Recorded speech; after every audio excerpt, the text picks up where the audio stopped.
Chapter 2. They are changing our religion. Firstly, I must dispel a misunderstanding so as not to have to return to it. I am not the head of a movement, even less the head of a particular church. I am not, as they never stop writing, the leader of the traditionalists. They have come to describe certain persons as Lefebvrists, as though it were a case of a party or a school. This is an abuse of language. I have no personal doctrine in the matter of religion.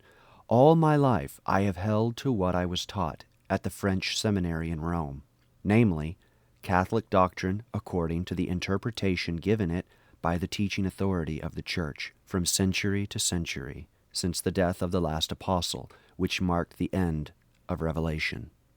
There should be nothing in that to feed the appetite for sensationalist journalists, and through them, current public opinion.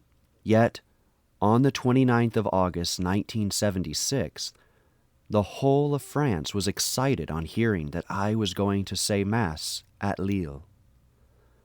What was so extraordinary about a bishop celebrating the Holy Sacrifice? I had to preach before a panoply of microphones, and each of my remarks was greeted as if it were a striking declaration.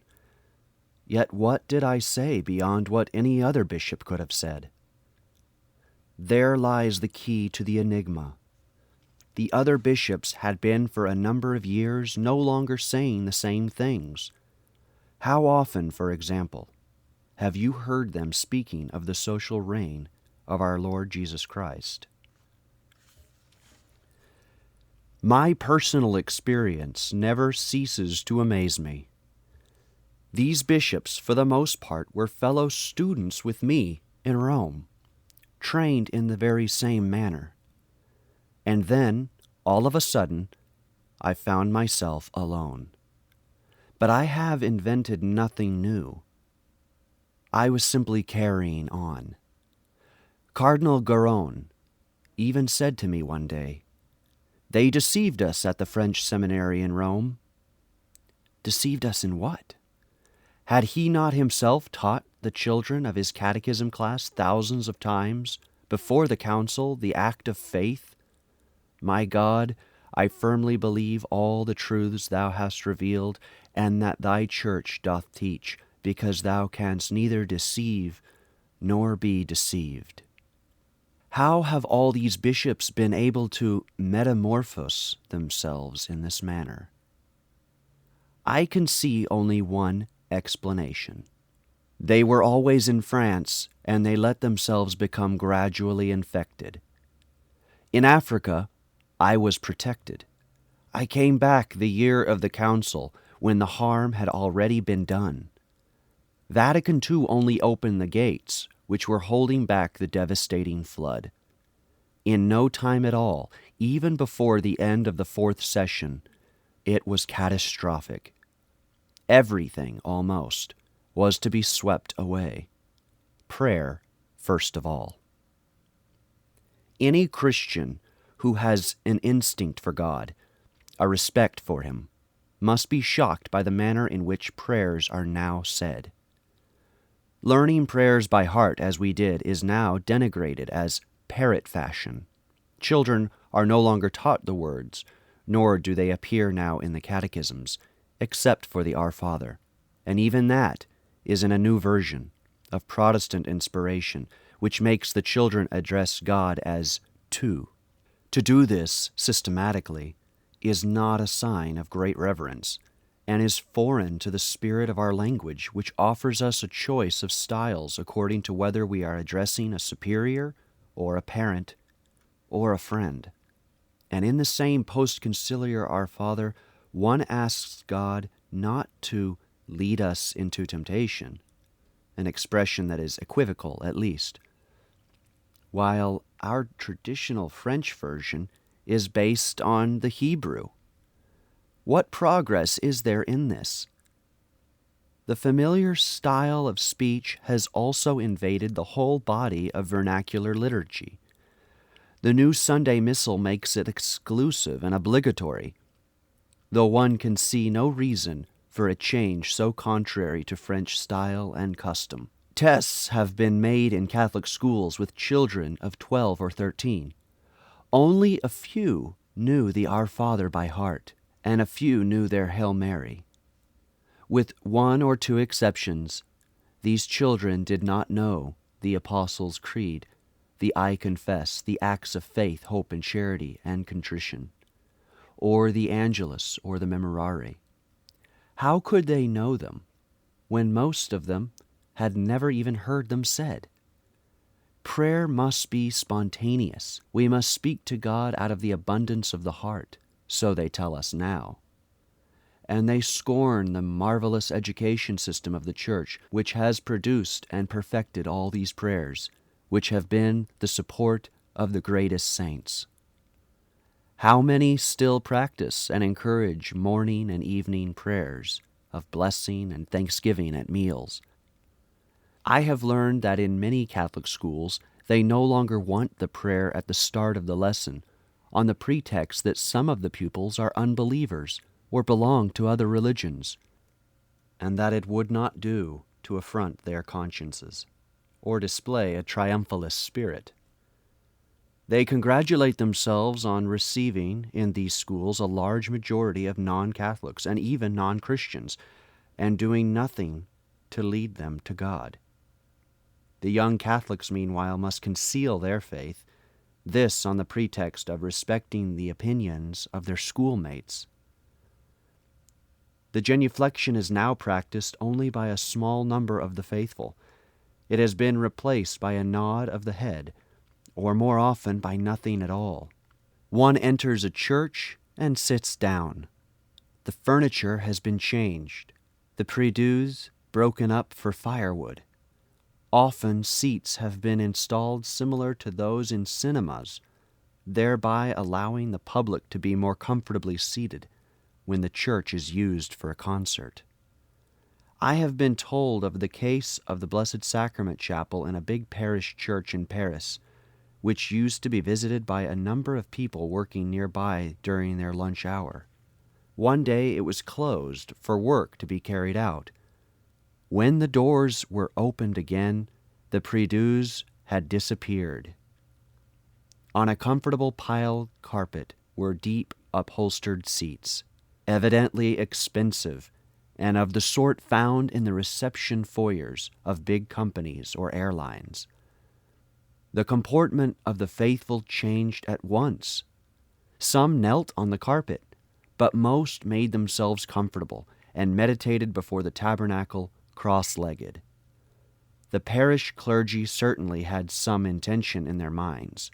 One does not embark on expensive changes or alterations without thinking of what one is doing. What we are seeing here is the desire to modify the relationship of man to God in the direction of familiarity and casualness, as if we were dealing with him as equals. How can one acquire a conviction that one is in the presence of the Creator and Sovereign Lord of all things if one suppresses the gestures that embody the virtue of religion? Does one not also run the risk of diminishing the sense of the real presence in the tabernacle? Catholics are likewise bewildered by the obstinate partiality to banality and even vulgarity in the manner in which places of worship are treated. Everything that contributed to the beauty of the buildings and the splendor of the ceremonies is decried as triumphalism. The decor must now be nearer to that of everyday life. But in the ages of faith, they offered to God the most precious things they had. It was only in the village church that were to be seen just those things that do not belong to the everyday world. Pieces of gold work, paintings, silks, lace, embroidery, and the statues of the Blessed Virgin crowned with jewels. Christians made financial sacrifices to honor Almighty God in the best way they could. All this was conducive to prayer and lifted up the soul. This is a natural proceeding for mankind. When the three magi went to visit the poor crib at Bethlehem, they brought with them gold, frankincense, and myrrh. Catholics are degraded by being made to pray in commonplace surroundings, multi-purpose halls that have nothing to distinguish them from any other public place, sometimes not even coming up to that. Here and there one finds a magnificent Gothic or Romanesque church abandoned and a sort of bare and dreary barn built to one side. Or else they organize domestic Eucharists in dining rooms or even in kitchens. I have been told of one of these, celebrated in the home of a deceased person in the presence of his family and friends. After the ceremony, the chalice was removed, and then on the same table covered with the same tablecloth, they set up a buffet meal. At the same time, only a few hundred yards away, only the birds were singing to the Lord around the 13th century church decorated with magnificent stained glass windows. Those readers who remember the years before the war will certainly recall the fervor of the Corpus Christi processions with their numerous stations, the chants, the thuribles, the monstrance gleaming in the sun, carried by the priest under the gold-embroidered canopy, the banners, the flowers, the bells. The sense of adoration was born into the children's souls and ingrained there for life. This primordial aspect of prayer seems greatly neglected. Do I hear somebody still talking about necessary evolution and the new habits of life? But traffic problems do not prevent street demonstrations, and the demonstrators are not inhibited about expressing their political opinions or their demands, whether just or not. Why should God alone be thrust aside, and why must only Christians refrain from rendering him the public worship which is his due? The almost total disappearance in France of processions is not caused by a lack of interest on the part of the faithful.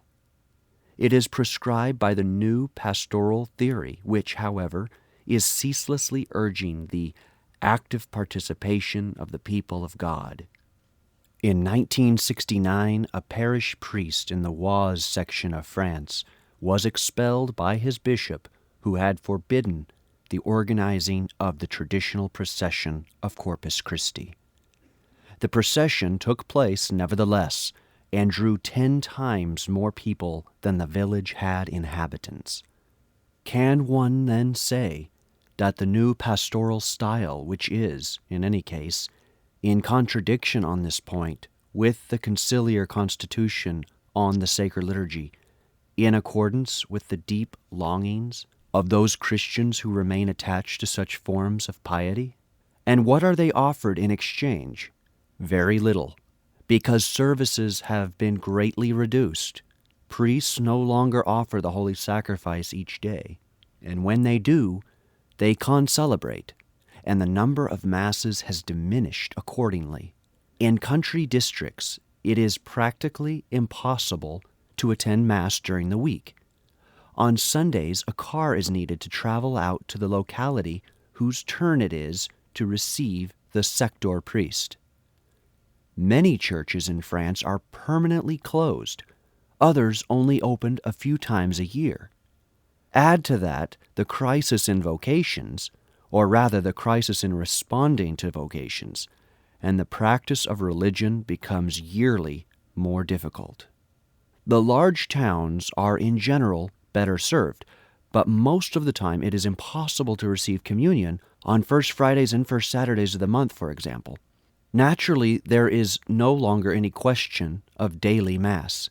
In many urban parishes, Masses only take place by prior order, for a specific group at a prearranged time, and in such a manner that the passerby coming in by chance feels himself to be a stranger at a celebration studded with allusions to the activities and life of the group. Discredit has been thrown upon what are called individual celebrations in opposition to community celebrations. But in reality, the community has split into small cells. It is quite common for a priest to say Mass in the home of someone engaged in Catholic action or other activities in the presence of a group of activists, or else one discovers the timetable for Sunday split up between different language groups, a Portuguese Mass, French Mass, Spanish Mass. In these times, when foreign travel is commonplace, Catholics find themselves attending Masses where they do not understand a single word, in spite of being told that it is not possible to pray without participating. How could they? No more Masses, or very few. No more processions. No more benedictions of the Blessed Sacrament. No more Vespers.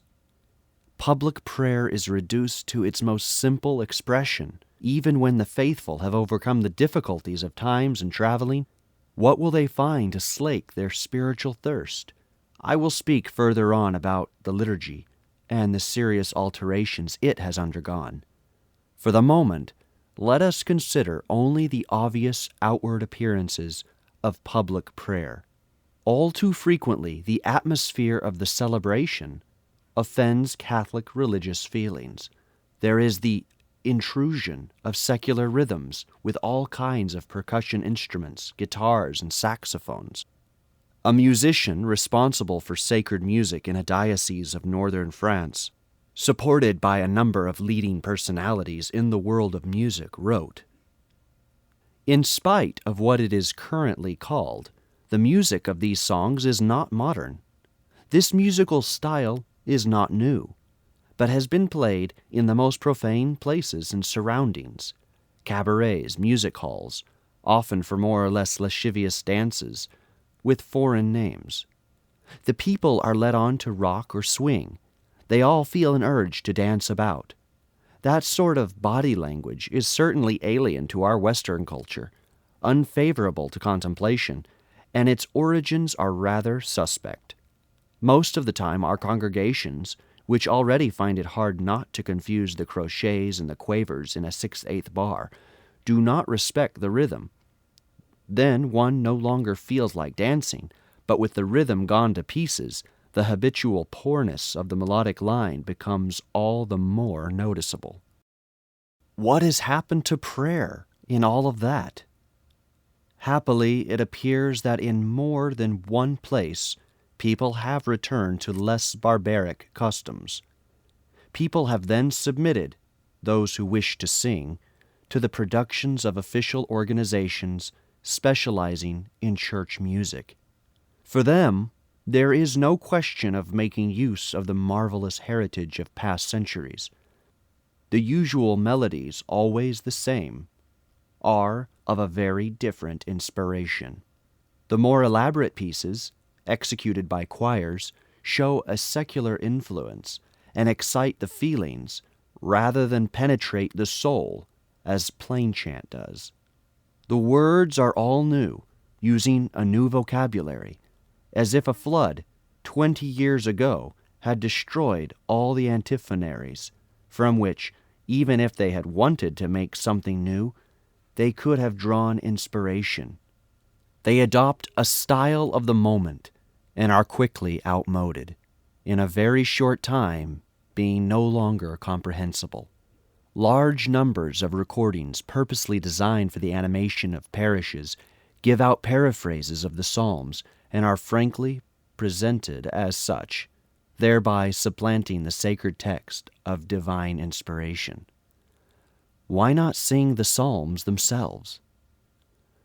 A novelty appeared a little while ago. Posters placed in churches reading, "To praise God, clap your hands."